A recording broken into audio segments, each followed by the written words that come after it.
a stand for liberty.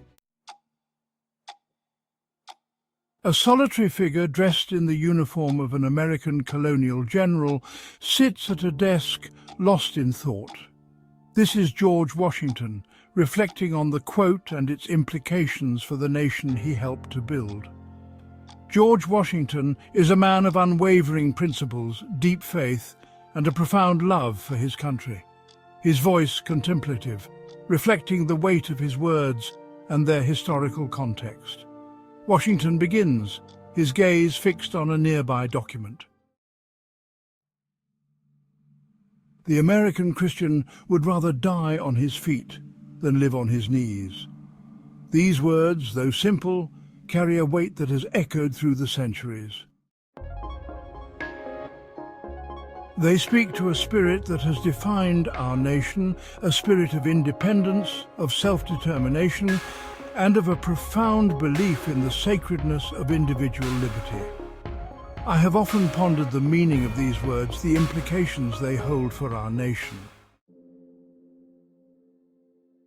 It is a testament to the courage and resilience of our people, a refusal to bow to tyranny, to bend to the will of despots.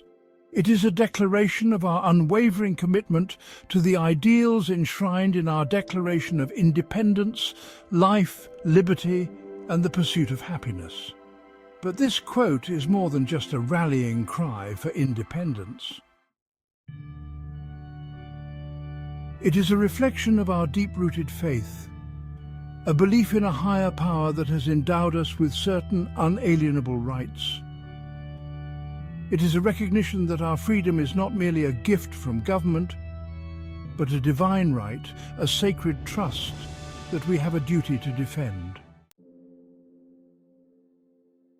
As a soldier, I have witnessed firsthand the horrors of war, the devastation that can be wrought when men are denied their basic human rights.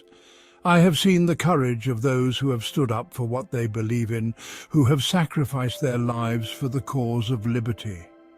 Their sacrifice is a testament to the enduring power of the human spirit, a reminder that even in the face of overwhelming odds, we can find the strength to resist tyranny. But this quote is not just about the past, it is a call to action for the present and future generations. It is a reminder that our freedom is not guaranteed, that we must remain vigilant in our defense of it.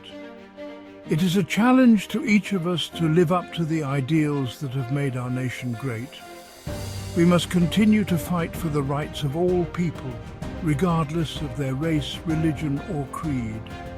We must strive to create a society that strives for justice, equality, and compassion. We must preserve our natural resources for future generations. And we must always remember that our freedom is a precious gift, a responsibility that we must discharge with honor and integrity. We must never take it for granted, nor allow it to be eroded by the forces of greed, ignorance, or indifference. As I sit here reflecting on the words of this quote, I am filled with a sense of both hope and determination. I am hopeful that the spirit of independence and self-determination that has characterized our nation thus far will continue to guide us in the years to come. And I am determined to do my part to ensure that the legacy of liberty that we fought so hard for and so much blood was shed is preserved for generations to come. For it is not enough to simply say that we would rather die on our feet than live on our knees. We must live our lives in a way that reflects that commitment. We must stand up for what we believe in, even when it is difficult. We must be willing to sacrifice for the greater good. And we must always remember that our freedom is not just a personal right, but a sacred duty that we owe to ourselves, to our nation, and to the generations to come.